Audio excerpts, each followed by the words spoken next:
Botox fillers, um, you know, sort of helping. He helped me look a little bit better from a Botox perspective, but he's also a very healthy.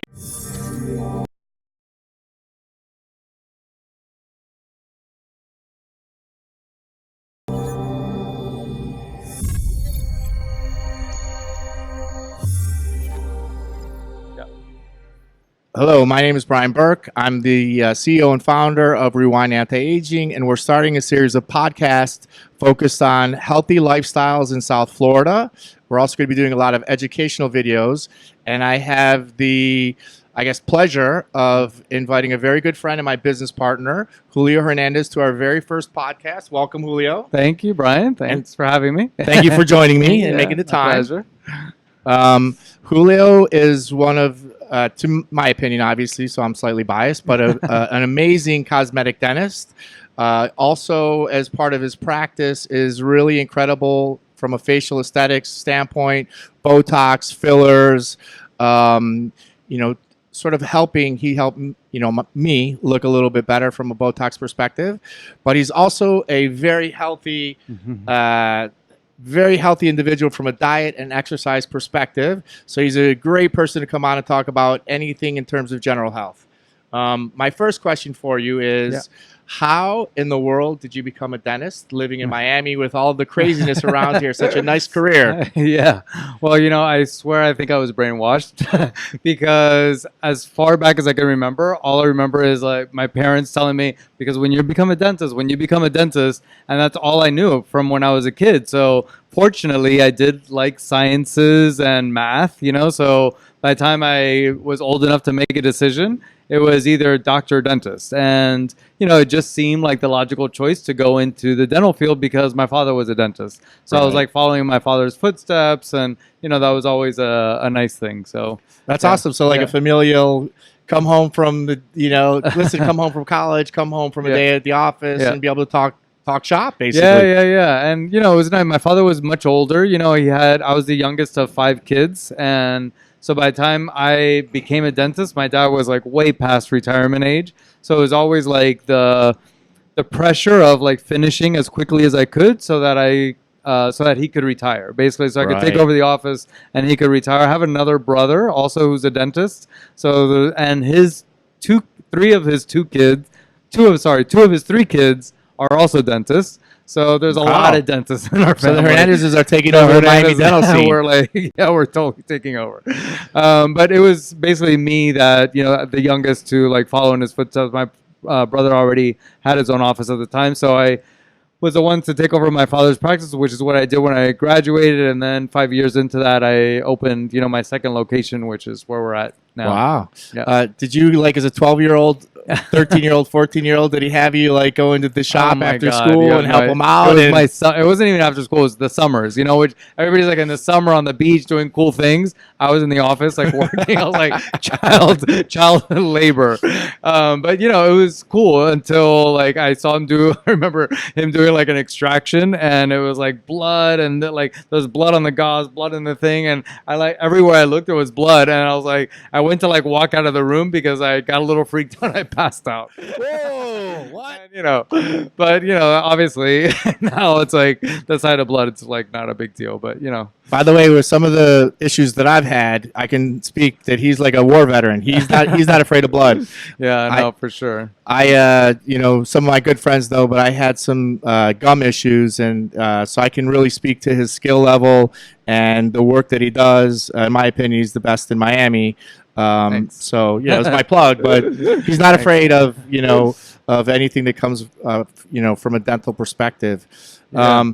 So listen, by the way, you already had paid your dues to own the practice from the time of 10 years old or whatever. You're accruing interest. Yeah, for sure. And what happened when I took over my dad had been around for so long, and he was a great dentist, but he was a very the drill and fill kind of dentist, right? He wasn't doing any cosmetic. I mean, I've been practicing 25 years this year, which is a long time, So we're in a totally different, era of dentistry than we were 25 years ago. In dental school, cosmetic dentistry was an elective, and it was 2 weeks, learn how to do white fillings if you want, because nobody's ever gonna probably do them. So the fact, what happened when I basically graduated, I was doing the same thing that my dad was doing, and after 5 years, I realized, there's like half of my brain is very creative.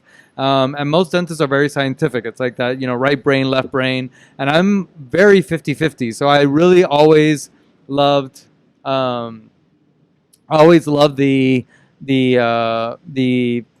like the creative, the cosmetic part of it. And I wasn't doing that, where my dad was. So I decided 5 years into the practice to open my own practice closer to where I live, because I lived a little further from the office. And, that's basically how I started cosmetic dentistry. And at the time it was, very ahead of its time to do all porcelain crowns, and, which today are like, what we do every day. Right. At the time when I started doing it, it was very innovative. So what year do you think that you sort of transition away from the fill and drill into the... Well, it was 1999 when I opened the office. So this year is literally 20 years. 25 years as a dentist and 20 years in my new office. And then 10 years ago, we just moved to locations, basically 2 blocks from where we were to where we are today. Right. And so we are today, we're celebrating our 10-year anniversary of this location. So, wow. Yeah, this is a big year. 25 years in dentistry, 20 years in my office, and 10 years at this location. So what's the 25 years is like silver anniversary, I think, for weddings, right? Yeah, silver anniversary. Wow. But yeah, it's a big... It's amazing, by the way. You're also a trailblazer, because this neighborhood has dramatically changed from, when I first moved to Miami, it was 1996. Yeah. And first of all, South Beach wasn't even South Beach. Right. There were like no high rises. Yeah. There was one club, which was like Liquid. Yeah. I think there was Liquid and maybe Bash. Yeah. There was socially, there wasn't even that much going on. Right. Let alone this neighborhood was not the nicest. So that was like... Yeah, it was definitely, people say that I'm a pioneer, which is ironic to me, because I don't think of myself as that. But certainly to move into this area at that time, which was 20 years ago, was, definitely ahead of its time. And really what happened is that they were building our new performing arts center, which is, a few blocks from where we are. And I had the feeling that, that was going to just totally gentrify the area. Yep. And Biscayne Boulevard historically, in the 60s was like the hot spot, when Frank Sinatra was going to Cuba and they were coming to Miami and they had all these social clubs. It was the place to be. That's where all the action was happening, was on Biscayne Boulevard. And that's where we are today. So to me, it was like an obvious choice. I could have been on the beach, which is where I was living, but, I wanted to be basically in Miami. And to me, in Miami, still close to the beach, still close to my house. That was, to me, the perfect location. But, at the time, there was still, prostitutes walking down the street and bums on the street. And, the street wasn't renovated like it is today. And so now, what's happening, all these amazing buildings, high-end buildings, we're on the water, blocks away from the water. So, we're blessed. We're really blessed with the weather and the location to be where we're at. It's really amazing. Yeah. I remember... I was in court for a court ticket, and there used to be a no hooker zone. As crazy as it sounds, literally there were zones in South Beach and also on Biscayne. Yeah. That, that's sort of the type of area that it was back then. Yeah. And now it's yeah, it's definitely not. Now it's high rises for those of you who don't know Miami. This entire part of town has sort of been built up, and it's really amazing. And there's a lot of art. There's a lot of culture. There's a museum which was right down the block. Yeah. By the way, did you ever go to that restaurant? There used to be this amazing restaurant that was probably 3 or 4 blocks even further than North Miami Avenue. It began with a K. They pumped millions of dollars into it. They had of course. We were friends with the owner. Yeah. I don't know what it was called. KYU. Oh yeah. No, not KYU, because there's K. It did begin with a K though. Yeah. It was something. I'll think about it in a minute. Well, remember that place? And you would walk in there, you're like, oh my God, this is the most amazing restaurant that I've really ever been in. Yeah, that was really ahead of its time. And unfortunately, Miami wasn't ready for that high of an end of a restaurant in a bad neighborhood. It's true. But yeah, I mean, Miami was ready for a change. And that was just the early indications that change is coming. It's true. Yeah. By the way, if they open that now, Yeah. Oh yeah. It would that blow place up. would be packed. Yeah, it would blow There were up. so many like private little separate rooms, Yeah, and it was the a way that cool it was spot. done was Yeah. incredible. Miami is really like going through a tremendous renovation, and I was born and raised, and there's not many people born and raised in Miami, so I'm happy to have seen the whole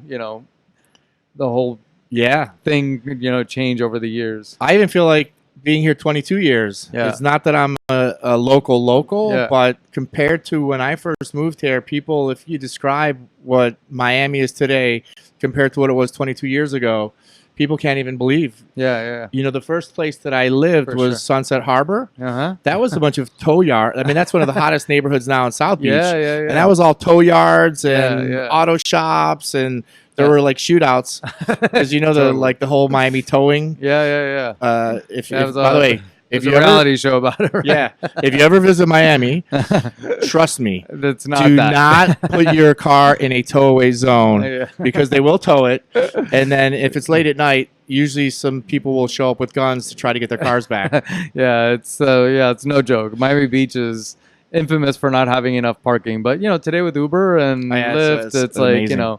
there's no reason to drive. Listen, speaking of the whole cosmetic piece, how did you? So, I know from experience because I have veneers. How did you pick the lab that you work with? I mean, I know that they're meticulous in the work that they do, Yeah, but maybe you can talk about it. There's got to be so many labs out there, and yeah. you had to be a tough decision. Yeah, I try to explain to patients because they think, if they're getting a veneer, they're going to get the same veneer everywhere. And there's basically three parts of cosmetic dentistry that really make a difference, right? And one is obviously the dentist, right? That knows what they're doing, knows, the procedure, how to, because there's so many variabilities and we're talking about minute details. The second is the material, because if I'm going to do a veneer, the selection of the material, there's so many different porcelains out there that there's some that are more cosmetic, there's some that are stronger, and you could have beautiful veneers, but if they're breaking every 6 months, you're not going to be a happy patient, right? So you want something strong, but yet something that's, that looks aesthetically pleasing. So knowing what material to select for that patient, because every patient is different. And then again, the lab, as you asked, the lab is such a critical part. It's like a three-legged stool. It's like one leg of the stool. And that relationship that I have with the lab, it's like a marriage, like we communicate constantly about, what I want, my preferences, how I want the cases to look, what the patient's expectations are. And there's a lot of communication that goes back and forth with the lab. I've tried, over the 20-year period, I've tried a lot of different labs, and for the last 8 or 9 years, I've been using this one particular lab out in Laguna Beach, and they're really just top of the line. Right. I mean, the stuff that I get back from them is literally artwork. It's beautiful, and it's hard, and unfortunately, those restorations are so small, and they're in the mouth, and they're covered by the lips. But if you had the time to appreciate what they look like under a microscope with the light, it's literally, there's so much depth of color that goes into, porcelain veneer. Porcelain, if you think of porcelain as powder, Right. and like a veneer, somebody always says they want white veneers, but like white paint, I mean, there's like 1,000 shades of white, right? So when they do veneers, if we want white teeth, you don't want like white chiclet, where everything is the same color, because then they're going to look like veneers. My goal is to make teeth look like teeth, look like you were born with a teeth, not like you just got a full set of veneers. Right. So to achieve that, it really requires the lab to build in like color variations into the tooth. So basically they add a little pink, a little blue, a little translucent, a little white, and a little yellow, all of this color variation, so that when you're looking at the tooth and light basically bounces off of it, it's hitting the light's basically transmitting through the tooth, which is how a natural tooth looks. So Right. we spend a lot of time like trying to replicate natural teeth, but still make them like better, so that we're making them perfect. It's a lot that goes into it. Listen, the crazy part, and obviously I work with Julio on a daily basis. Until you really pay attention to it, you don't really understand even the own color of your teeth. I'll turn it over to him, but your teeth vary, and he'll do a much better job of describing. Your teeth vary in color from the front as they go towards the back, and they vary also from the tip to the root. Yeah. And until you look at yourself or look at someone's teeth, you don't realize it. Yeah. So naturally, what we try to do is replicate natural teeth, and natural teeth are not all the same color. A telltale sign of somebody who's had veneers or bad veneers, because you can always tell somebody who had veneers because it's a bad job. Yeah. But you can't tell somebody who's had veneers when it's a good job. It's like a facelift. It's like Botox and fillers. You always see like the botched jobs. So those are the ones that stick out in everybody's mind. But like the good jobs, they just look like them, like a better version of themselves. But to do that, you have to build in variation in color. So like you said, like the teeth are lighter from the front and they get darker as you go back. The canines are darker. The teeth are darker from the gum line and down to the edge. The lower teeth are like a half a shade to a shade darker than the upper teeth. So all of this stuff is built in and communicated to the lab so that the lab, could know basically what I'm looking for, what the patient's looking for, and what kind of like results we want. So there's so many variables, Right. round teeth, sharp teeth, square teeth, all white teeth, different variations in teeth. There's even like what we call Hollywood white, the people that are on TV. On TV, the teeth don't look as white as they do, in person. So a lot of Hollywood actors will have like super, super white teeth that if you see them in person, they're like shockingly white. Yep. And they don't look good in person, but they look good on camera, because of the color changes.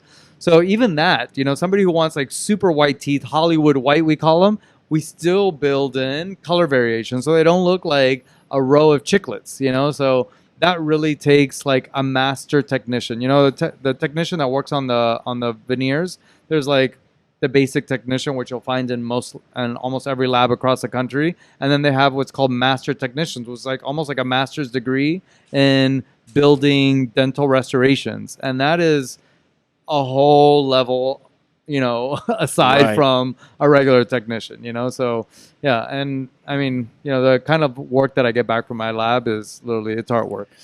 Now, are my eyes ever deceiving me? Every once in a while, I see someone's teeth that are so white Yeah. that in a weird way they look dark. Yeah. I don't like. It's almost like they, have something dark behind them, or they went so white that, it's sometimes like a little. I'm like, is my mind playing tricks on me? Yeah. Because it looks like they're almost dark behind for whatever reason. Yeah, so when you like if somebody had natural teeth and they're going to whiten their teeth, you're only going to whiten the enamel of the tooth.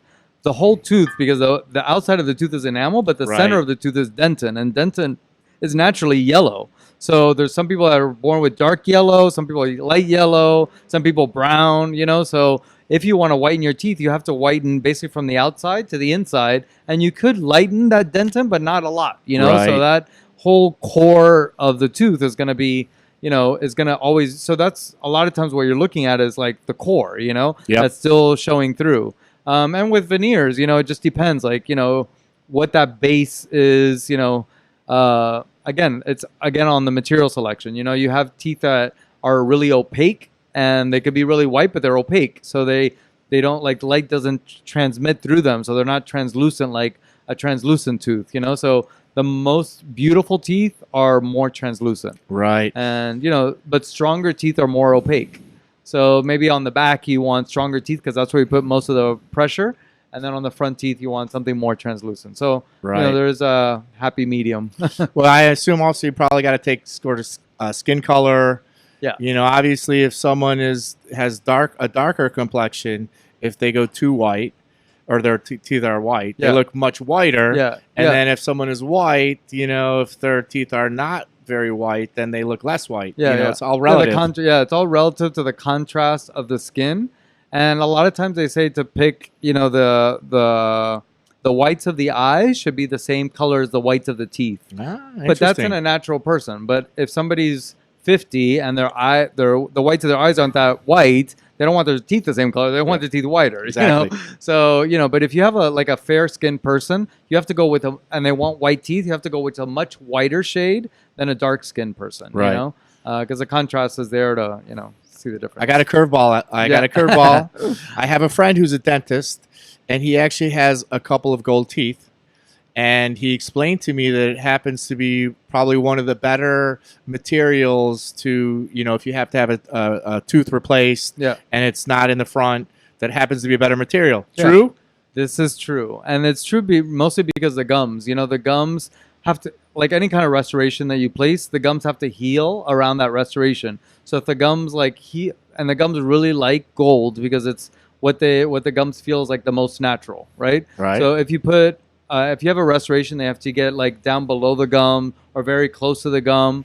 Gold would be the better option. But nowadays, porcelain is becoming so fine, so accurate, so smooth that the gums are responding very well to gold, all porcelain and gold. Because before what we had is like gold versus silver metal, Right. and silver metal is not like one kind of metal. It's a combination of metals, and some people have allergies to certain types of those metals, and you would get allergic reactions around the gum line. So when you're comparing, metal to metal, gold is better. But nowadays with porcelain, there's really no indication for gold. Well, gold, by the way, the current price per ounce. Oh, that's crazy. Like, it's more expensive to make a gold crown than it is an all porcelain crown. It has to be. Yeah, Like what? The gold value. Yeah. Like, you always see those like weird, war movies of like that they say that they would pull the teeth out of people who are dead, way back when. Yeah. Now, I imagine like a tooth is literally in terms of meltdown value has to be like an insane dollar amount. Yeah. It's really expensive to do gold nowadays. Yeah. Is it hard to work with? Because I remember that certain carats, the more pure the gold is, the softer it is, right? So you must have to mix it to a certain. They mix it. Yeah, it's not 100% pure. It's not like 24 karat gold. Right. 24 carats, soft. Yeah, it's super soft. So it has to be obviously resistant enough to resist the force of chewing. So it's a mixture of metals, but it's primarily gold. Yeah. Can you look at someone's tooth and know like what carat? No. No X-ray vision here. By the way, I actually have a client who has a couple, gold teeth in the back. You can't really see anything in the back. Yeah. A lot of the last molars have to be made in gold because gold we can make really thin. Right. So that's if somebody's bite doesn't have enough room for porcelain, then we could do it gold. But I do. My other friend has one, and it's more towards the front, and he actually put a wrap. Like, I don't know, he put some type of white wrap around. I don't know what the material was. Yeah. But he basically, you like can't porcelain on the front and exactly. gold on the inside. Yeah. There's a combination of that still done. It's pretty cool. Listen, another thing that we have spoken about in the past is, I have a very good friend who has done Invisalign. Yeah. And he's been doing Invisalign now. I mean, I'm maybe I'm exaggerating. Mm-hmm. It might not be 5 years. But it's way longer than the 1.5 or 2 years that it was supposed to take him. And, I always, even when I see him, I'm on him. Like, you're still doing Invisalign. And his whole thing, we have this in our field also, which is compliance. Yeah, it's a big issue. It is literally, he got to the point where he felt like his teeth looked good enough. Yeah. And so he's much less compliant than he was. Whereas if he would have stayed focused for like the last, maybe it's 4 months, right? Yeah, that he would be done. Yeah. And now that 4 months strings into like a year. Yeah, we hear it all the time. What the big difference? To straighten teeth, to me, I think that's the basis of everything we do. Put the teeth in the right place. They're going to function better. They're going to be easier to clean. Aesthetically, they're going to look better. So if ever I'm going to do anything, I always want to get the teeth in the right place. So that means I have to do either braces or Invisalign. And before Invisalign, basically the only way we had to, to straighten teeth or put the teeth in the right place was braces. But the benefit to braces is that it's glued to your teeth. It doesn't really depend on the patient. So nowadays, 3D technologies come so far that Invisalign is so predictable. It's an amazing technology, but it 100% depends on the patient's compliance. So first thing I tell the patients when they're coming in for the consultation, that I'm discussing either braces or Invisalign, I said, the difference depends on you. If you're the kind of person that's going to wear the tray all the time like you're supposed to, take it off to eat, put it right back on after you finish eating, you're a great candidate. If you're not, don't waste your time, don't waste your money, put braces on. Because if you're going to get lazy, if you're going to lose it, if you're going to forget to put it on, it's a disaster. It doesn't work. It works just the same as braces, but braces are on your teeth 100% of the time. So your teeth are constantly moving, and that's the only way teeth move is if they're constantly moving. If you're putting the Invisalign on only at night to sleep, nothing's going to happen. It's going to move. It's going to move back. Yeah, it's a waste of time. Do they ever have to if you're not compliant, do they ever regress? Yeah, absolutely. And go back, what I mean? They call it relapse. Yeah, the teeth relapse to where I had a patient that he basically finished his whole Invisalign and he thought when he was done, he was just done. He took them off and he stopped wearing them. And he never came back. And then he came back like a month later with his bottom teeth crooked. And I was like, well, of course, because when you're done, you're supposed to come back. And then we've talked about this, but he didn't remember. And then get a retainer to retain the teeth in that position. It's like the Invisalign or the braces are just moving the teeth to the position. And once you're done, then you have to hold them there till the bone gets hard around the teeth, which takes a few months, So, yeah, the whole compliance and understanding what's going on and not just like stopping, in the middle or at the end, just like quitting.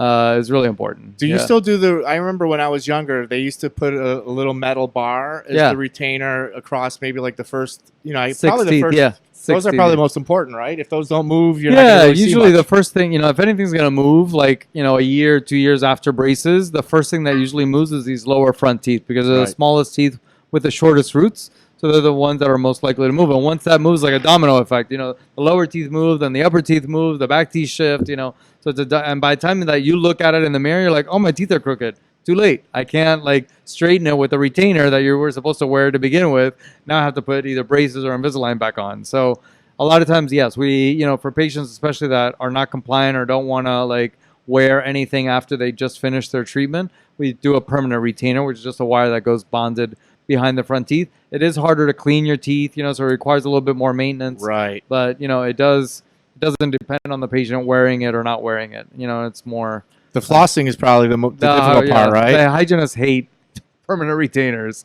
I know, but, if you've invested a lot of money in straightening your teeth, you don't want them to go crooked, really. So what I try to tell patients, I'll put in the permanent retainer. If you hate it, at least leave it in for a year because that first year after the braces or Invisalign comes off is when the teeth are more likely to relapse and go back to the, getting crooked again.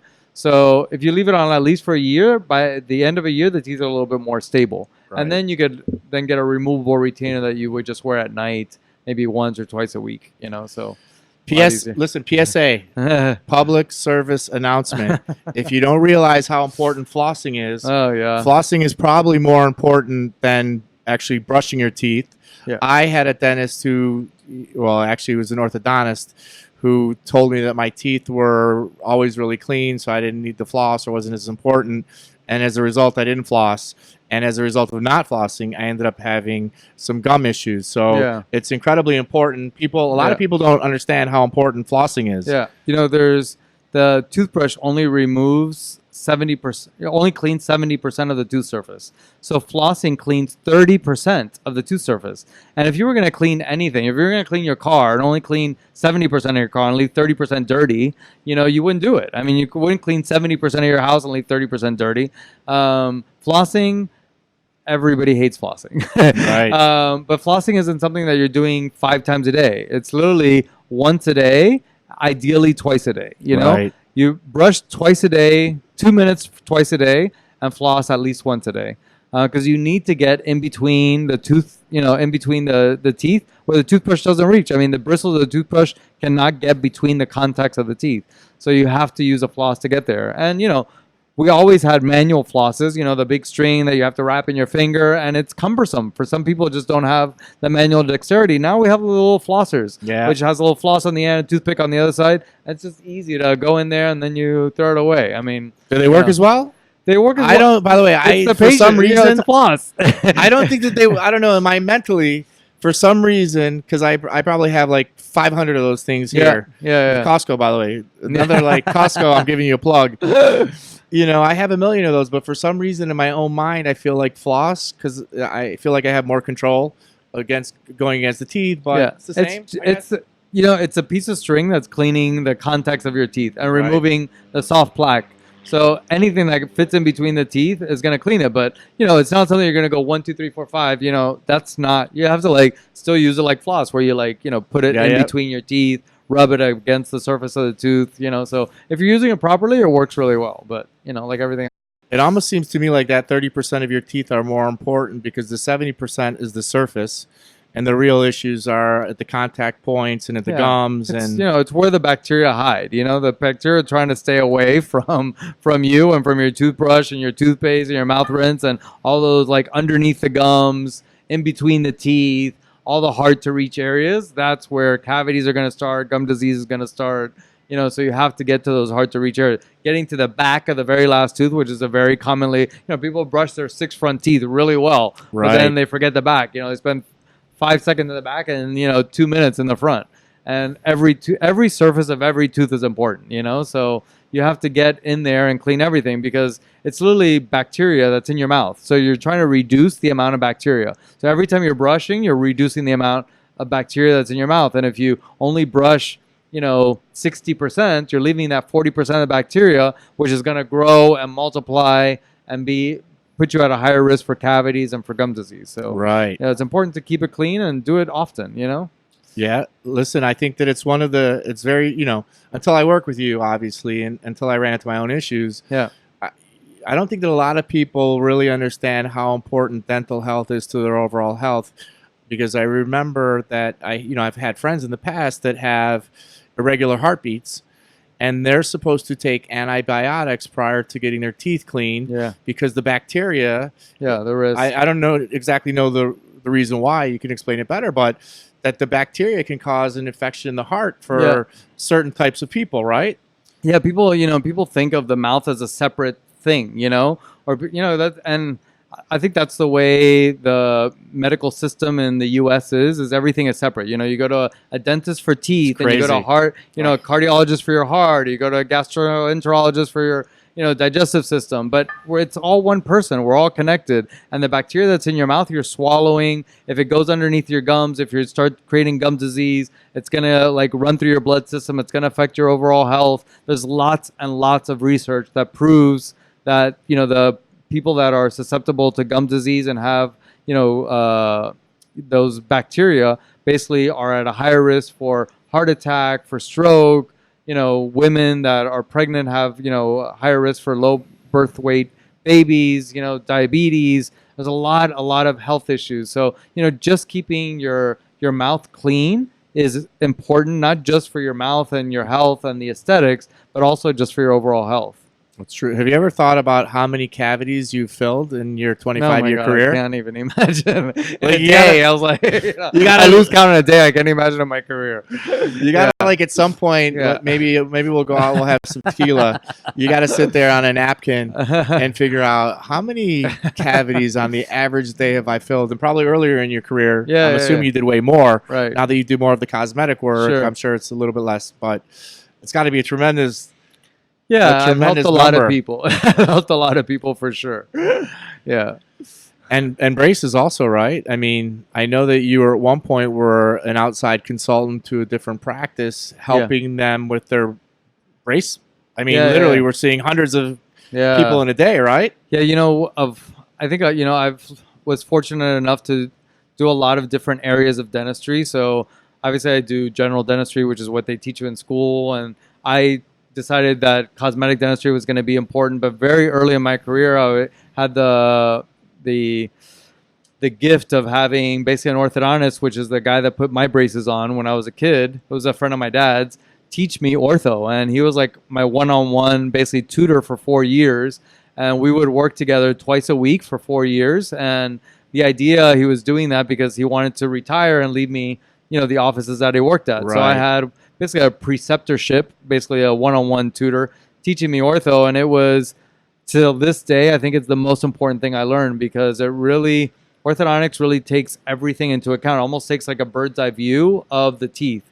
So we're taught in dental school to fix what's broken. And a lot of dentists still today is the way they practice. You come in, you break a tooth, you have a cavity, you fix it.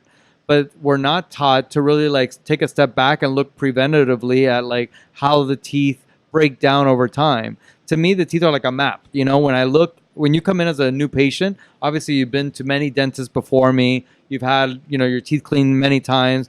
but your teeth are telling me a story. And when I look at it, if the teeth are shorter on the right than they are on the left, that to me is somebody who's grinding more on the right than on the left. If they're having like joint problems and it's only on one side, or like the face is bigger on one side than the left, and they have like asymmetry of the face, those are all red flags to me as to what's going on in this patient's life. What happened like all their years before they got to my chair today, right? And that is something that I have to interpret by looking at the teeth. And it's something that I learned, I think it's a way to look at teeth that I learned from doing ortho.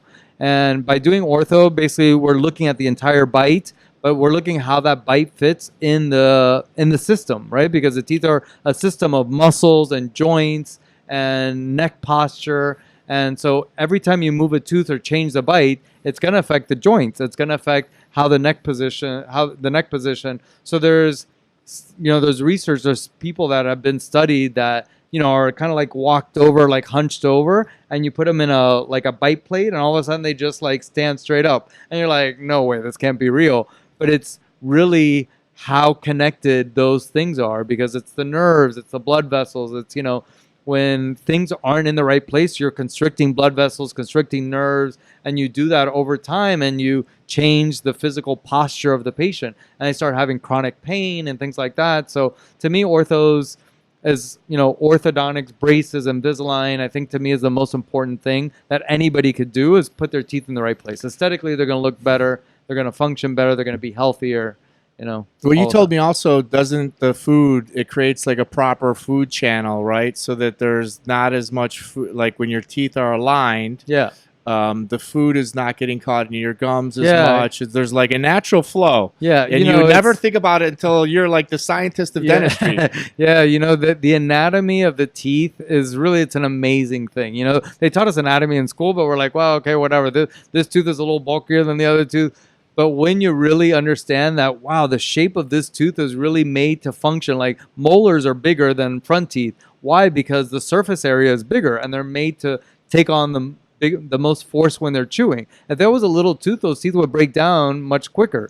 But they were made, evolution, right, or God or whatever you believe in made those teeth bigger. And it's an amazing thing. So all we're doing in orthodontics is putting the teeth back to where they should be. We're not recreating something new. We're just like putting basically the patient back in balance, putting the bite back in balance, putting the joints, the muscles, everything back into the proper position. And really, it's really kind of stepping back from just looking at teeth and looking at the whole face. And that's really something that's also helped me when I do aesthetics, because when I do aesthetics, I look at the whole face. It's just something I've always done, because I've been doing ortho since 6 months after I graduated, dental school. So for 24 plus years, I've been doing orthodontics. And, when I do Botox or fillers in the face, it's just normal to me to look at proportions and symmetry,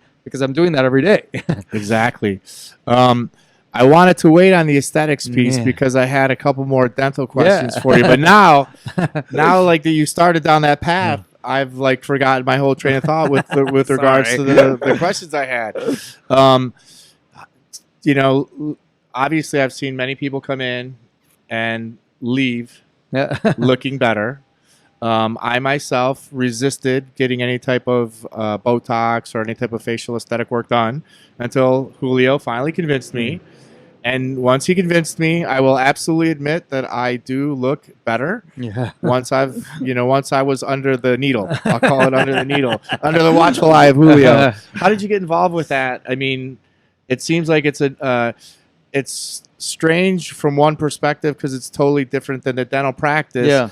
But from a timing perspective and the efficacy of, let's say, Botox, it sort of fits naturally with, dental cleanings. Yeah, what most people don't realize is that dentists go through a lot of training in head and neck anatomy, right? More so than any other specialty, because basically we have to know every nerve, every muscle, every blood vessel, every bone in the face, because we're not just looking at teeth, we're looking at muscles. And you come in with, you like have a car accident, you get hit in the face and that jaw breaks. You have to understand like what's happening, how the jaw fits together, right? So they go through a lot of intensive training early on in our career. So anatomy was something that was, second nature. I knew the anatomy already. It's like, I know it, I like with my eyes closed.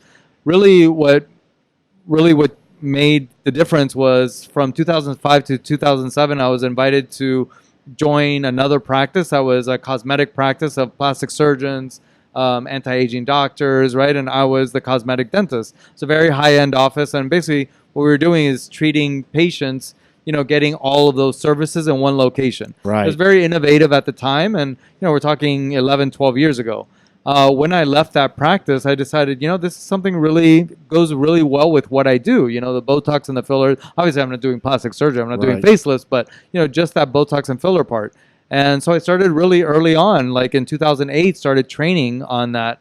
And, I've been doing it since then. And, we're in 2019, so 11 years. It's amazing. Going on that. And, at the time, it was really an innovative thing, and I almost didn't really mention it that a dentist was doing Botox and fillers because I don't want to step on anybody's toes, but now it's something very commonplace, and fortunately we're in a market that is very cosmetic conscious, so there's a lot of beautiful people in Miami, and people are always wanting to look beautiful, so I do my best to try to make the patient look beautiful but still natural. To me it's all about restoring. I think people are beautiful, and there's a lot of beautiful features, and even though some people are very insecure and they don't like certain things about themselves, but there's always something beautiful that you could enhance with either Botox or fillers or PDO threads, and we just have tools now that we didn't have even when Botox and fillers came out. When Botox and Dysport came out, it was the only thing we had. And then fillers came out,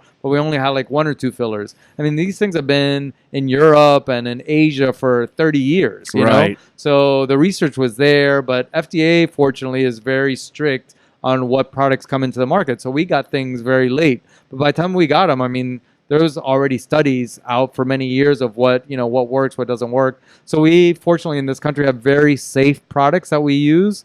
And we don't have a lot of selection, compared to Europe that has over 200 products. We have, I don't know, let's say 10 or 12, Wow. So a very small amount of products. And every year, every couple of years, other things come up on the market. But sometimes it's just a new indication for the same product, not necessarily a new product. So, things that are here are really safe. It's really hard to do a botched job unless you're really just not being careful, and it's just the opposite of what I do. How do you handle because I know everyone, it's like the white teeth syndrome, right? Everyone wants to come, they want to have Hollywood white teeth, and then you explain to them to the best of your ability that to go that white they may not look so natural, and everyone would know, and hopefully they go a shade or two under that. I imagine the same thing happens with the cosmetic piece, which is everyone, some people come in and they want their face frozen, or they want huge lips, or they want huge cheekbones.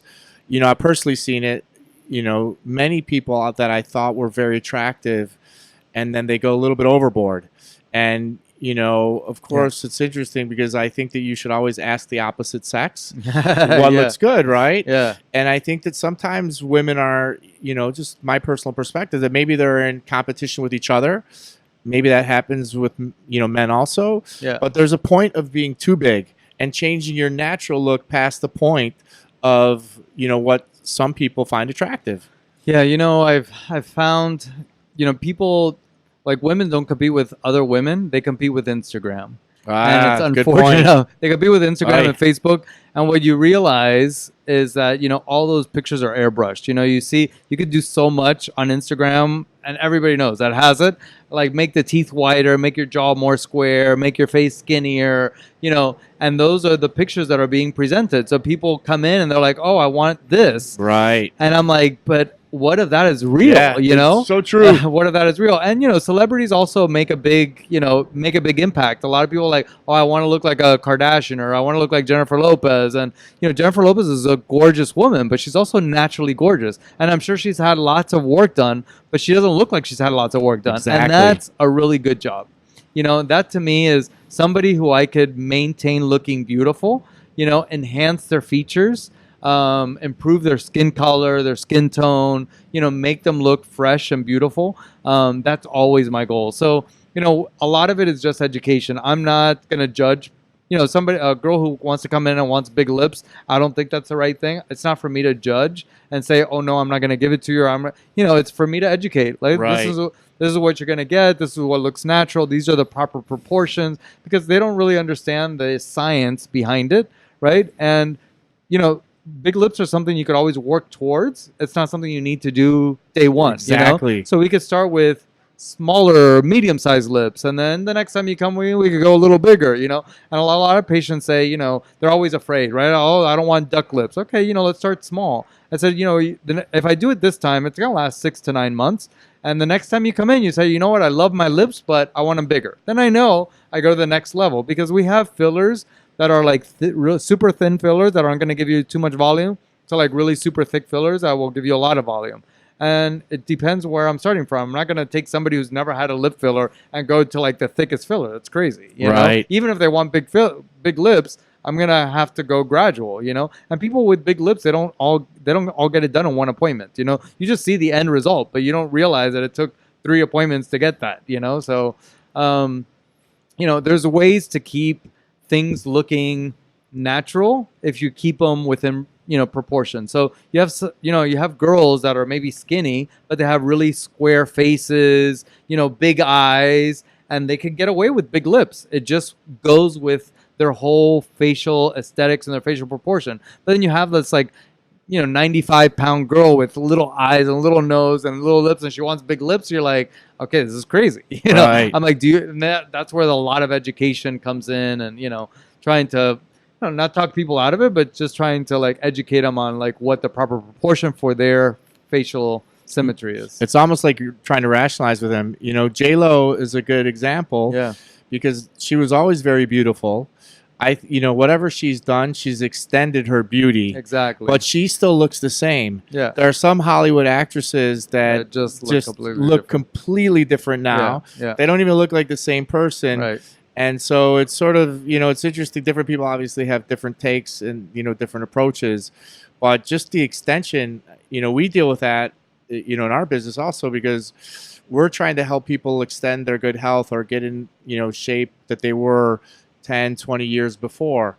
We're not trying to make them into like superheroes. Yeah. They're just coming to recapture the energy that they had. Right. But we sort of both face the, it's like expectation control and trying to make everyone look naturally and not like too much. Yeah. I call it the chase the wrinkle syndrome, Right. because people are coming in, they're like, oh, how about this wrinkle? And how about this wrinkle? It's like, if you try to get rid of every wrinkle and you're, 30 plus years old, there's going to be a point you're going to start looking unnatural. You could keep putting Botox, keep putting fillers, but you're going to look frozen. You're going to look too puffy, and the face is going to look blown up, but you won't have a wrinkle, but you won't look natural. So, again, there's a lot of, I spend more time on the consultation than I do the actual treatment. The treatment is easy. It's fast. It's educating the patient, trying to figure out what they want, trying to like explain to them proportions and symmetry and, 25 years of education in in a 1-hour consultation. That's the hardest part of my job, really. It is tough. It's almost like you're trying to convince people to do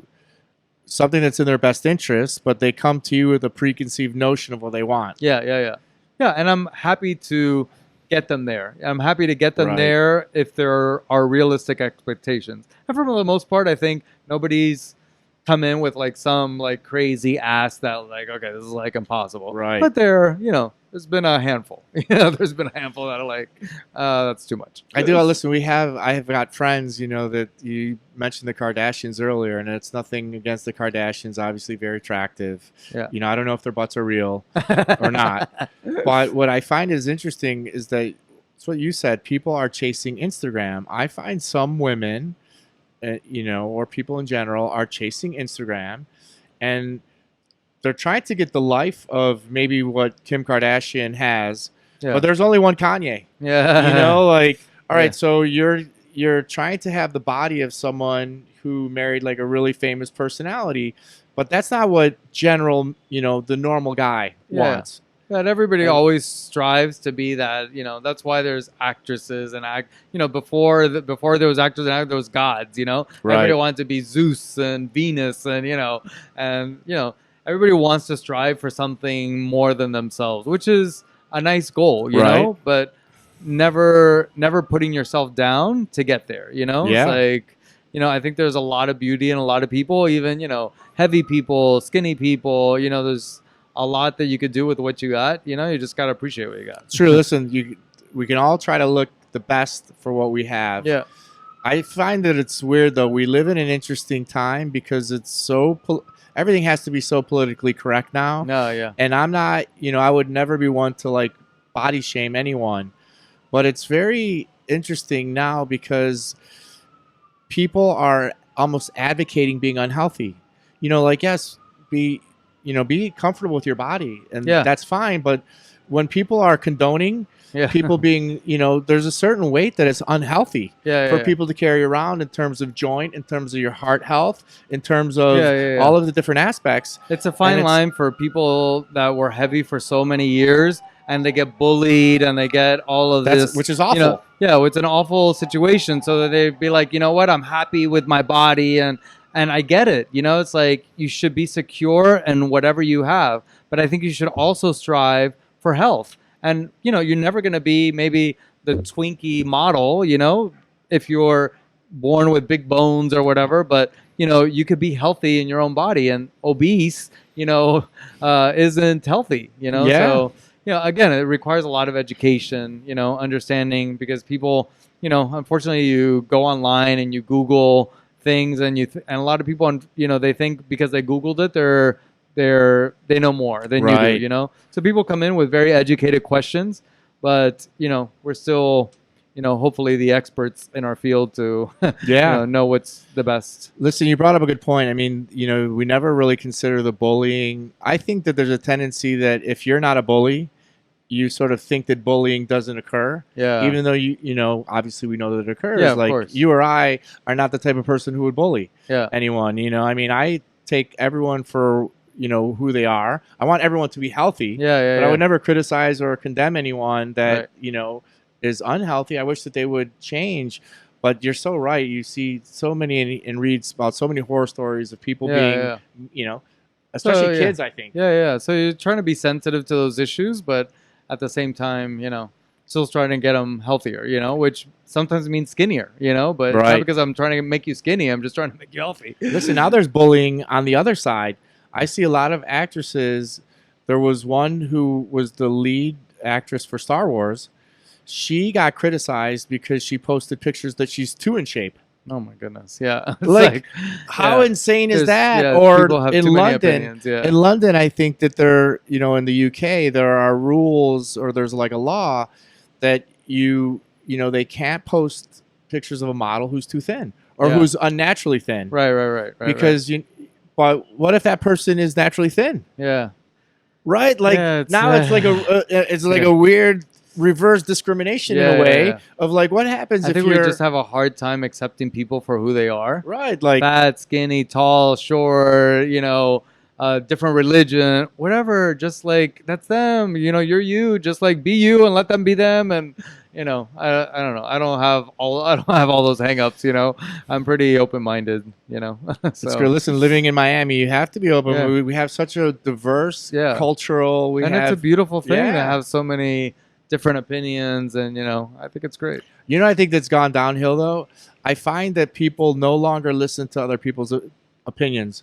Like now, at least my Facebook feed. Yeah. I can barely, I can barely log on to Facebook. I used to log on a lot to see how my family and friends were doing, but it became so politically charged and people being mean to one another. Yeah. Not respecting, you can't possibly agree with everyone else's opinions, right? Like I believe that some of my friends will be on the wrong side of history when all is said and done. Yeah. But I also, they're entitled to as long as they're not hurting anyone and, and being vicious, they're entitled to their own opinion. Maybe it's wrong. Yeah. Maybe I think it's wrong. Yeah. But I'm not going to But like your get in a wrong isn't fight, their right? wrong. Yeah, your wrong isn't their wrong. And they so think it's I'm wrong, Yeah, you yeah, know? exactly. And there's nobody wrong. It's just like what's wrong for you and what's wrong for them. So it's hard. I mean, it's hard, and people really take sides. And, I think it's okay to have debate. Debate is healthy, have everybody voice their opinions, but, drop it there. It's like it doesn't Exactly. have to go like vicious and hateful and, you're, making the wrong decision. I've seen It's people just- like unfriend each other, like yeah. friends for years, Yeah. become It's- no longer friends Yeah, over it's- some of this stuff. Yeah, it's tough. It's tough. I think we have to be definitely more accepting of ourselves and first of ourselves and then of others. 100%. Respect how, whether you agree. This is our like PSA. Whether you agree or disagree with someone, there are maybe some people are ignorant or they don't know any better, and it could be on both sides of the argument. Just listen to people. Don't fight. Yeah. It's not worth, like, first of all, it's not worth violence. Yeah. Like, now I see sometimes there'll be like violent confrontations. Before there used to be dialogue. Yeah, that's crazy. And, and now like people fighting over on both sides. Yeah. And you're like, Yeah, it's I don't hard wanna to talk fight. it out. It's hard to talk it out. I don't want to fight, man. I want to just have like a nice, peaceful life, coexist with everyone, Yeah. be nice to everyone. You know what's weird in Miami that I find, and I don't know if you, because you're like a resident, right, or born and raised, and I know that it's not Miami specifically because there are not, I don't even know the percentage of people from Miami Yeah. out of all of the people that are here. It's not gotta much. be low, Yeah, it's right? pretty I low. wish that we could track that. Everybody comes from somewhere else. Right. It's like hard to find a native It is. Miamian. Yeah. Like I'm always when I find someone who's from here, I'm like, wow, you're old school. You've been around for a long time. But it's sometimes it's weird that you live in the same building and people. I try to say hello to everyone in the elevator. Yeah. Sometimes people don't even say hello. It's weird because when you live on a block in a traditional neighborhood, you Yeah. sort of end up knowing your neighbors in a Right, way. right. Like you all grew up and there were families on the street, yeah. and everyone. It's not that everyone were like great friends, but if you walked down the street, you say, "Hey, so and so." Yeah. And now sometimes in the elevators, like people are scared to almost say hello. Yeah. Or they're texting. Well, now it's also Yeah. texting. People are living on their phones and having a hard time making the face-to-face contact. I think we're old school, but I think going back to just having like one-on-one conversations and listening people out and saying hello to people on the street.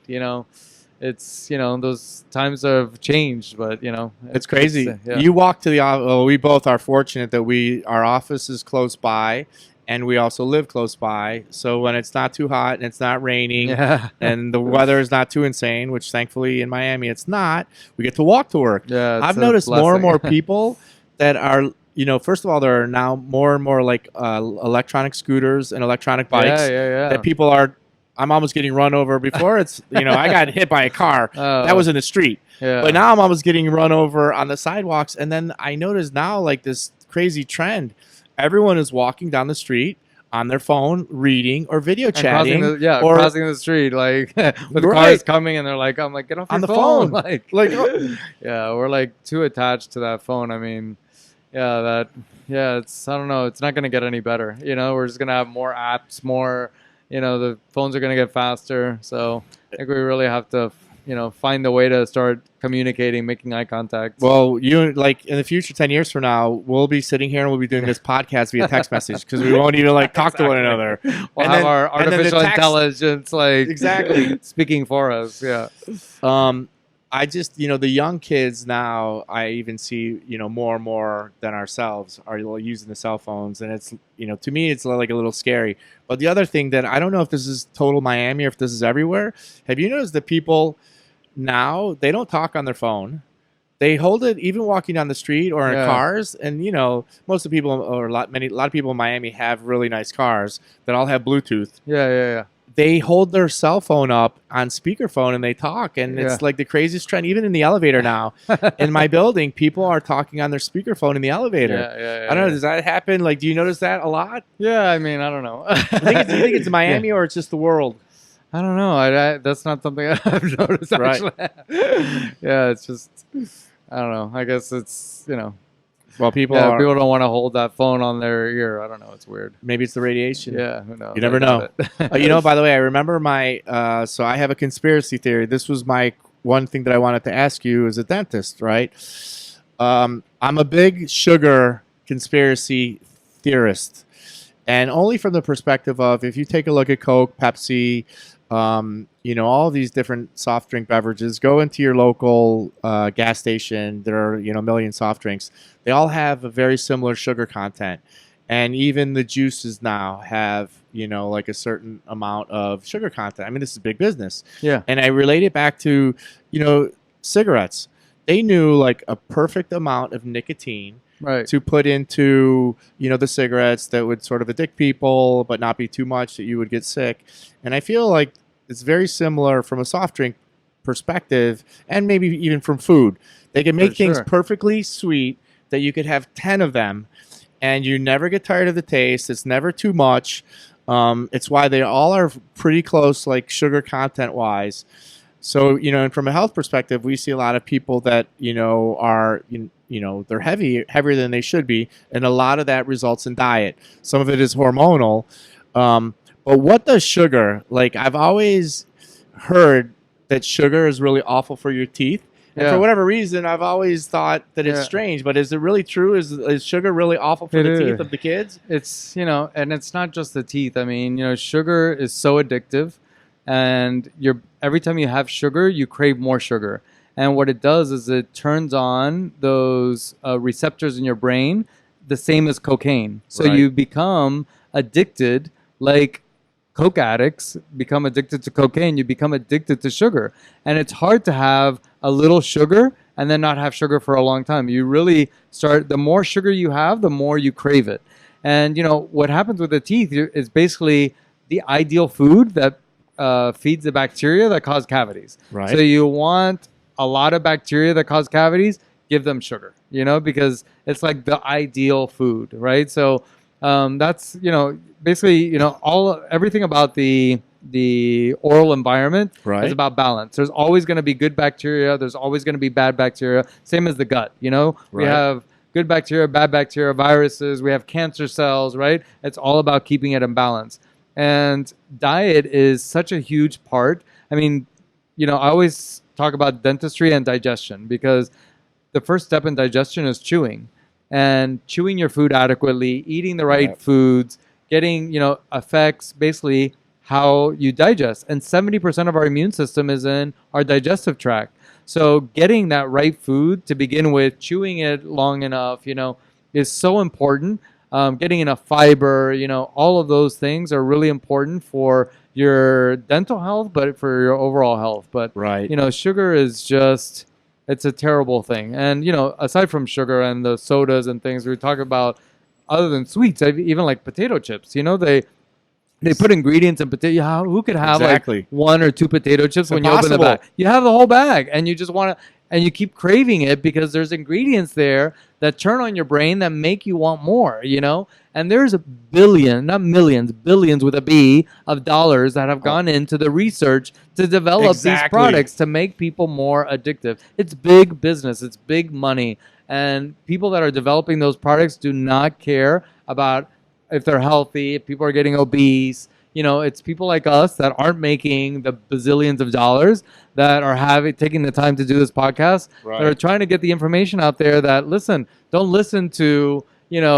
this food that's healthy for you or cereal that has vitamin C in it. Cereal is a box of dehydrated, junk, basically. Even the healthiest cereal, it's not real food, so, even if it's low sugar, it's high in something else, so, even people think, oh, I don't have sugar, I have stevia, but, all of that stuff, stevia, sweet and low, equal, it's all sugar substitutes. And what it does to your taste buds is it makes you crave more, so it's really, it's a terrible addiction. It's a good point.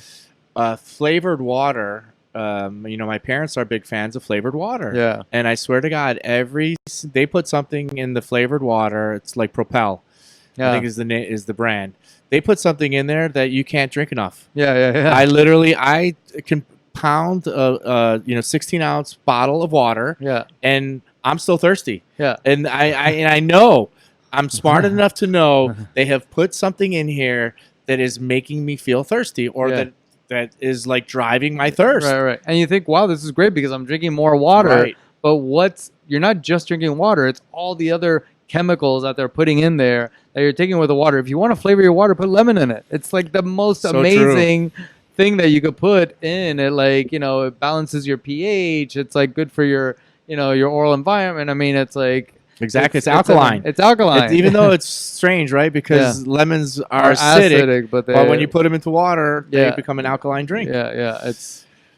I always think. Listen, here's another theory that it's not a theory, but I always say that I think that drug manufacturing companies are almost like in cahoots with the food manufacturing companies because the food manufacturers get us all sick. Yeah. Because they get us addicted, and we have so many people now that are obese. I think it's like 30 or 40% of people in America are now considered obese, and obesity amongst young children is even continuing to rise. So they get us heavy, and then as opposed to addressing the cause of the issues, our medical system is designed to prescribe medications. And which then you have people that are, you have a lot of diabetics that are then taking products to help them fight the diabetes. Yeah. It's not making them thinner, and it's addicting them. I mean, it's basically like residual revenue to the drug manufacturers because those people are on those products for life, or blood pressure medications, or it's crazy as opposed to getting people healthy. So it's like the food companies produce these products that we're addicted to. Yeah. And then the drug manufacturers just step in and they have a product to help us live longer. It's like they have it's crazy. All big business, billions.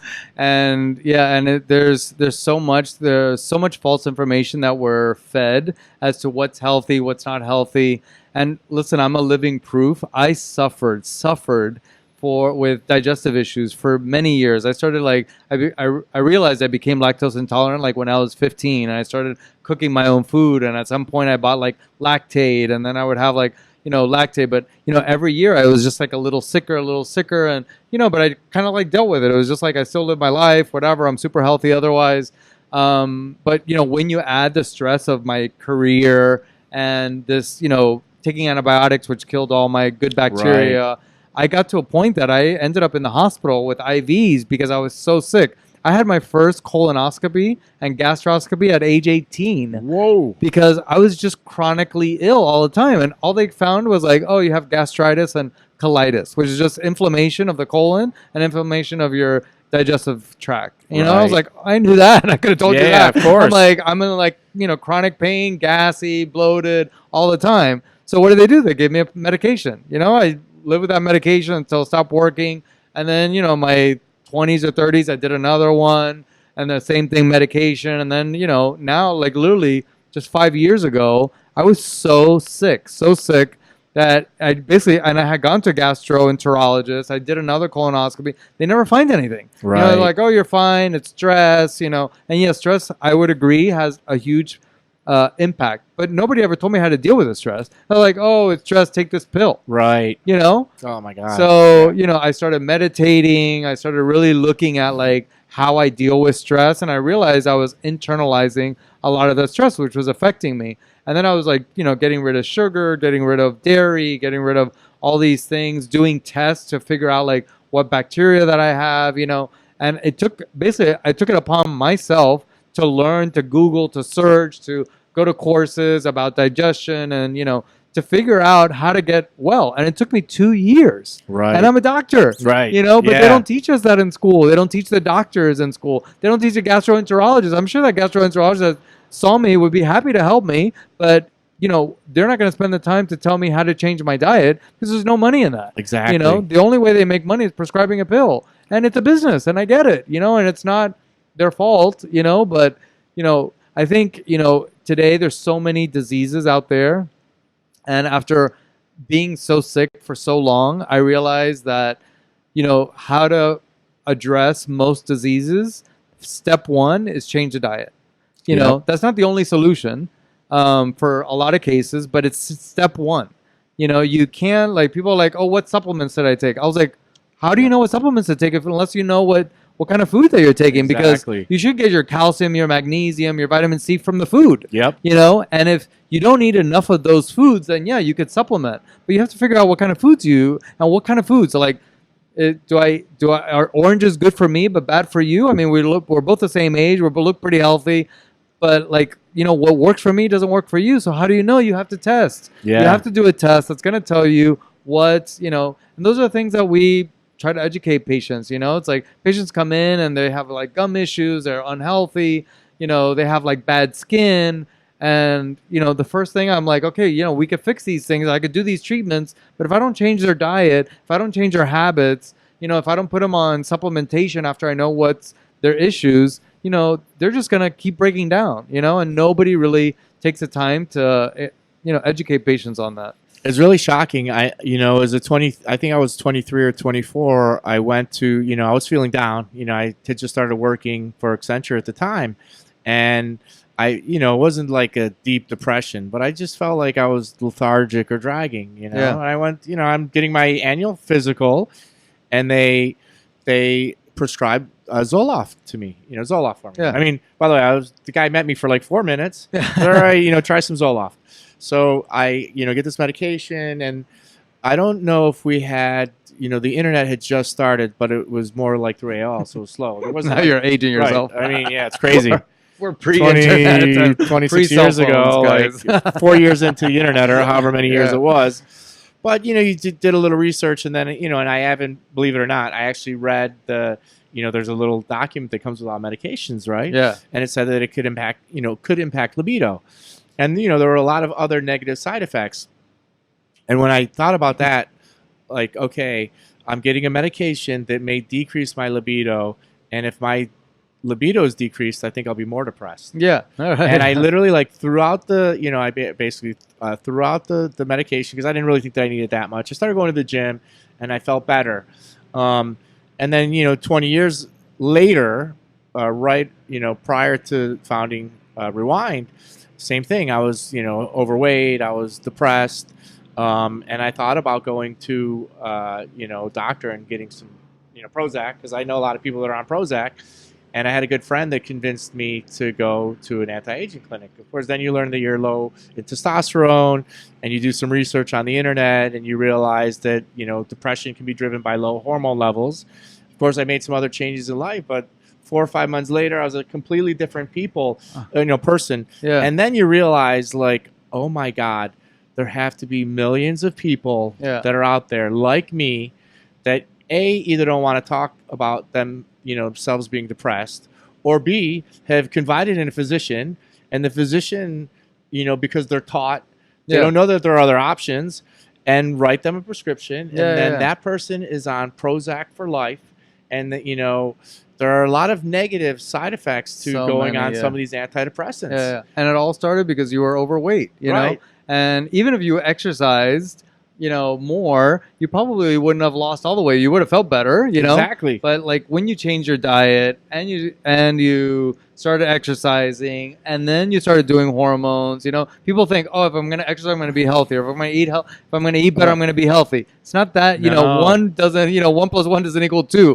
When it comes to your health, it's complicated. You have to do a lot of different things. You have to be happy. You have to be emotionally stable. You have to have to have your hormones under control. You have to eat well. You have to have good habits. I look young, for 49, and people tell me, "Oh my God, you don't change. What do you do?" I'm like, dude, I do so many things. Yeah, We don't have time to talk about it. It's not like I do 100 things a day, but I do different things all the time. I went to the chiropractor yesterday. I don't even have a back problem. But I was like, I've been to the chiropractor. I'm like, align my spine. Why not? Exactly. I'm going to do a obstacle course race tomorrow because I don't know why. I'm like too old. By like 12 years. I don't know how old they are. 9-year-olds. Yeah, 9-year-olds. 2 9-year-olds to go do the obstacle course. So, I'm like thinking, okay, I'm not 20. I need to get myself in shape. So today I worked out. I'm going to stretch. I'm going to stretch when I wake up in the morning. I'm going to do stuff all the time to try to, stay healthy, maintain healthy, and thanks to you, you put me on my hormone replacement therapy, and, that was a game changer for sure. It's really, I think that a lot of people go into it with like a misbelief. Yeah. There's no way that this little vial with some magic powder can make me feel better. Or there's no way testosterone, if my testosterone levels are improved, is it really going to change my life? For me, what I found in now that we've been doing this for so long, we find with a lot of clients, you're more the exception because you're already in really good shape. it's helped you from an energy and like Yeah. obviously you're in even better shape. but But we get guys that are heavier like I was prior to starting, and what happens to a lot of people that hormonally they're so deficient, they go to the gym, they do a lot of the same things that they were doing in their 20s that used to work. yeah, They think that they changed their diet and they're Right. eating healthy. They probably do, by the way, but they probably weren't eating healthy in their 20s, Right. and they could just get away with it. And then they go to the gym and they don't see the progress, and then they get upset, and they eat even worse, and then they don't go to Right. the gym. it's a vicious cycle, man. It's crazy. It's Yeah. literally a downward spiral. Yeah. And when we get the hormones, it's for us it's a combination of stuff. You address the hormones, get them to more optimal levels, then they can go to the gym, they see progress. Yeah. Then I think a lot of them get motivated because we're always stressing, well, you have to eat healthy also. Yeah. And you have to go to the gym. Yeah. You have hormones now when you're younger, so take advantage of them. And then they go on the positive Right, cycle. spiral, and then they right. want to eat a little bit healthier, and then they want to work out Everybody a little wants to harder. listen. Everybody wants to be 20 years old. Why? Because they don't have to work so hard. They don't have to go to the gym as often. They don't have to eat so healthy, and they still look good. And that's only because they have more hormones than so we true. do. So all we're trying to do at our age is to give them the hormones that they had in their 20s, so that they don't have to work so hard to get all the stuff that they really want. Exactly. So it's not about being a bodybuilder, super, fit physique. It's about like fitting in your clothes and not like going like this and trying to lay in bed and put your jeans on. I mean, something to be said about like bending over and tying your shoes easily without like losing your breath, or walking up a flight of stairs without huffing and puffing. I mean, it doesn't take a lot. People think, oh my God, this is so complicated. It's not complicated, man. It's just like something you do. We don't have the same hormones in our 50s or 40s that we did in our 20s. So you got to replace them. It's as simple as that. We have, there's like the simple test, or probably like 10 questions. Is your libido lower? Yeah. Of course, as you get older, your libido's lower because your testosterone levels are lower. Do you have to take a nap at night? Yes, just like my grandfather. I remember, and that started probably when he was in his maybe 50s or 60s. We would have dinner, and then he would we'd go into the living room, watch a little TV. Well, the den, they had a den. And he would start to nod off, like you'd always look over, and my grandpa would be sleeping at 6:30, and of course you just don't have the energy levels that you had when you're younger, so you have to have more sleep. Thankfully, now I don't need the nap. I did go off of, I took a break from testosterone therapy for a month, and it was amazing. I felt, I know what it's like again to go back to having low testosterone, because the first 2 or 3 weeks I was okay. But the third and fourth week, I was dragging again. Why would you do that to yourself? Why did I do it to myself? Because you want to never again. Because you want to explain to patients what happens, and I do the same thing. I'm always testing products. Do it, get off of it. We suffer, and I think as a healthcare provider, we have to almost have a little empathy and feel what our patients are going to go through, so we can explain it, because the only thing I can explain is what my patients tell me. Oh, I had an extraction and I felt this way. But listen, when I had my wisdom tooth pulled, it sucked. My dad was not the most gentle creature in the world, It's like, and I could tell them exactly what they're going to go through because I went through it, So, I have pretty good teeth now, but didn't have great teeth when I was growing up. Well, back in the day, I remember when I got my first wisdom teeth pulled. Yeah. That guy had the strongest forearm. Yeah. And it was like a pair of pliers. Yeah. And it was like your head was, it was like, when you play, when you have rope with a dog and the head snapping back and forth. That's what I felt like. That guy was moving I mean, I'm sure you have to do it too, but times have changed. I mean, we don't really. My dad literally put like his knee on my chest to like pull my tooth out. It was like what you see in the movies or like a cartoon or something. I'm traumatized, I swear to God. But I think, it really makes me I am so gentle. People are like, oh my God, you have such gentle hands, because I think I'm so traumatized by my father, who was so rough, that I'm like the polar opposite of that, So, I love my dad, but, rest in peace. But he wasn't gentle. Listen, sometimes, I hate to say it, but sometimes is what you said, empathy. Yeah. Me going back and feeling low energy again, because it had probably been 4 or 5 years since I felt that way. Yeah. And all of a sudden I'm like, oh my God.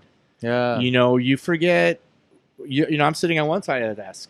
Yeah. I then, when I had that energy level, I felt like I was on the other side again. Yeah, And I'm yeah. like, oh my God, this is how people come to me. This is Yeah, how they yeah, yeah. feel. And then unfortunately, you know what that happens, that feeling doesn't happen overnight.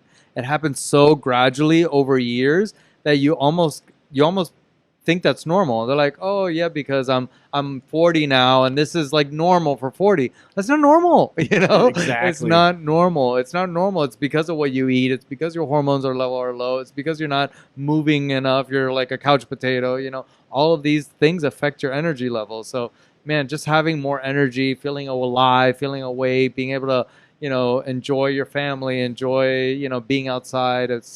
There's a lot to be said for that. It's really, it's weird because sometimes I feel like we have to reprogram. I'm sure like you have to do it on the dental side in terms of like dental health of like, hey, no, you really have to floss. You have to take care of your teeth. And, this is like the proper maintenance. And you're trying to recondition people that are not used to it. Yeah. And we're also dealing with, all right, I have to convince this person that eating an ice cream bar every day, they're happy for 1 minute. But it's only 1 minute, and there's like 1,440 minutes in a day, and you're like I feel like because I was there where they were, I was depressed and 30 pounds overweight, and I'm trying to convince them, look, that 1 minute of the ice cream is nothing compared to 1,440 minutes of feeling great. And it's the other thing that I think sometimes. And you deal with the same thing because sometimes, some of the dental procedures are obviously expensive. Some of the stuff that we do is not inexpensive, and people prioritize different expenses. And it's so strange that if you ask Steve Jobs, who, unfortunately passed away, but a brilliant guy, what would he have traded for his health? And people, in today's world, people can rationalize an expensive dinner, or they can rationalize, a vacation, or they can rationalize a nice car, or a $10,000 handbag. House, anyway, right? All these it's things. It's really crazy. How much do you pay for our car? I mean, our cars. The insurance, oh my goodness. the tolls, the car expense, the gas. I mean, there's so much expense that goes into a car, and how often do you use it? Right. Like, how often do you use your face? Every day, every minute of every day. How often do you use your teeth? You're chewing with it all the time. You're biting. You're eating. You're speaking. I mean. You're not going to invest money in that? I mean, it's crazy to me. It's like it's your health. It's your health. I think you should put all your money into you first and then to the stuff around you, So I would rather freaking drive have an Uber and not drive a car and spend the money on myself than like pay, a car payment. 100%. By the way, that's just me. I considered there have been these guys zipping around on the electric scooters. yeah. I've literally been thinking, you know what? There are some days that it's raining. I'll probably get hurt. Well, I've already been run over by a car jogging, let alone if you're on a scooter.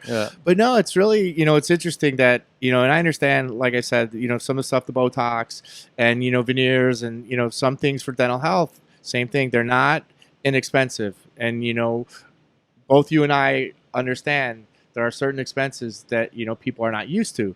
I think part of the other hurdle that we face is that until someone goes to like a good physician or a good dentist, they may be just going to someone who's making sure that they're alive. For example, when you go to your general practitioner, the average general practitioner runs a CBC, a CMP, which is metabolic panel, blood count, and the lipid panel. They really don't tell you anything about how you're feeling. They just sort of are looking for disease. And the normal doctor is looking for, are you healthy? Are you alive? And, and if you go to visit them because you're sick, they're trying to figure out why you're sick. And it's the same thing probably with a bad dentist. They're probably just making sure that you don't lose teeth or that if you have a cavity. They're just looking for problems and how to fix the problems that you come in with. But if you don't come in with problems, then, if you're not coming in pain or an infection, then you're fine. I'll see you in 6 months. But what about the jaw that's hurting, or the your jaw's clicking, or your bite's in the wrong place, or how about the fact that all the teeth on the left side are worn to a nub? It's like unfortunately we're not trained. My profession doesn't take the time to train our doctors to treat the whole patient, and I think I've really understood the importance of that very early on, because of the health issues that I was going through with my digestion.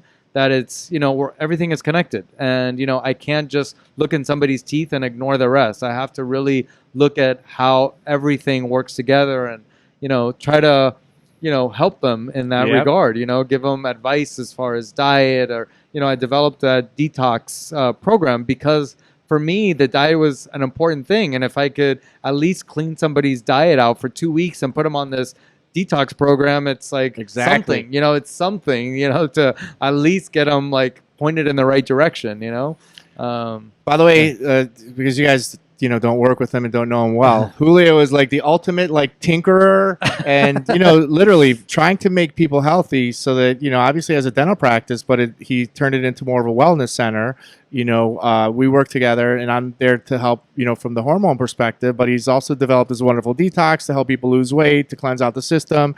He's working on balms to help keep the gums healthier, and he's constantly like taking his time and energy, time and energy doing things that there's not always an economic reward, relative to you're not like super wealthy because of the South Beach it's a passion detox, but you've helped a lot of people. It's a passion I have. I think it's it's something that I love to do. I love, I learned a long time ago, just like the aging process to me was always fascinating. Why people get old, how they get old, how do you prevent them from getting old? When I was in school, there was a thing that you study called gerontology, right? It's like the study of aging, right? Yep.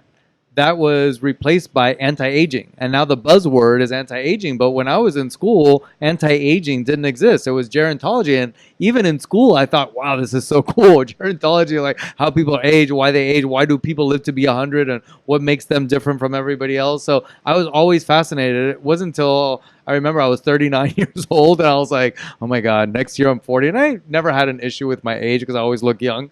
But 40 is a big number, And I thought, man, I need to figure out this like Botox filler thing, because God knows, it's only going to get worse, and understand the hormones. So that's where I started doing Botox fillers, 10 years ago. And basically, started the hormone replacement and really understanding it. I do it with you, but I really understand it because I studied it. I studied it. And what other dentist studies hormone replacement therapy? Is like nobody, It's so true. It's just because I'm a nerd. Yeah. I'm a nerd. Me too. Listen, I ask him questions all the time. I know more about dentistry than the average layperson just because why not? I have like a great resource there. I can ask him a million questions. He always knows everything. And, it's true. Why not like continue to educate yourself, learn more? And in the long run, I benefited because I pay attention to my dental health now. Yeah. And look at that smile, bro. Got $1 million smile. Exactly. To prove it. Smile by Julio. Dr. Julio. Sorry. But yeah, it's so important, and I have a philosophy. I say it all the time. I want to look and feel as young as possible for as long as possible. It requires some lifestyle changes. Obviously, you don't go out and, stay out late like you used to, When you're 20 and 30, you feel like you're invincible and you can stay out late. Yeah, you start feeling it now. Yeah, you do. But in general, I feel like I'm in the best shape of my life. And at 49, I never thought that was possible. Yeah, it's amazing. I mean, when my parents were 49, my mother was walking around in like slippers and a robe, around the house. And, she looked like my grandmother, right? And nowadays, a 50-year-old is like a young, hip, still going out. And, we're in an amazing time, and 10 years from now, it's going to be even more amazing, right? Because we're just going to learn more about the aging process and, and all the things that, are in the forefront right now. It's true. The advances are continuing to evolve. We learn more and more about the body every single year and how it reacts. And there's so much information out there. It's weird. It's sort of like counterintuitive to me, right? There's so much information now to help you get healthy. However, we're living in this time that